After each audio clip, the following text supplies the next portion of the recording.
రైతు రుణమాఫీపై కొత్త ఆంక్షలను అయితే విధించింది. ప్రతి ఒక్క నాయకులు ఇప్పుడు రైతు రుణమాఫీపై ప్రత్యేక ఫోకస్ అయితే పెట్టారు. ప్రతి ఒక్క రైతుకు రుణమాఫీ జరగాలని నినాదంతో రోడ్ల మీదకి వచ్చారు. దీన్ని గమనించిన రాష్ట్ర ప్రభుత్వం అర్హులై ఉండి రేషన్ కార్డు లేక ఇతర కారణాల వల్ల రుణమాఫీ వర్తించని రైతుల వివరాలను నమోదుకు రైతు భరోసా పంట రుణమాఫీ యాప్ ను రాష్ట్ర వ్యవసాయ శాఖ రూపొందించింది. దీన్ని ఆదివారం అన్ని జిల్లాల వ్యవసాయ అధికారులు, డివిజన్, మండల అధికారులు, విస్తరణ అధికారులకు అయితే పంపించింది. వారు రుణమాఫీ వర్తించని వారి ఇళ్లకు వెళ్లి క్షేత్రస్థాయి సమాచారం తెలుసుకుని యాప్ లో నమోదు చేయాలని మార్గదర్శకాలను జారీ చేసింది.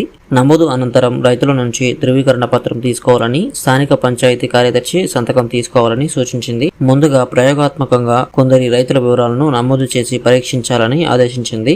మంగళవారం నుంచి సర్వే ద్వారా యాప్ లో వివరాలు నమోదు ప్రక్రియ ప్రారంభం కానుంది. మరోవైపు 2 లక్షలు దాటిన వారికి అదనపు మొత్తాలను వసూలు చేసేందుకు బ్యాంకులకు వ్యవసాయ శాఖ అనుమతి అయితే ఇచ్చింది. 2 లక్షల వరకు రుణమాఫీ చేసినా తమకు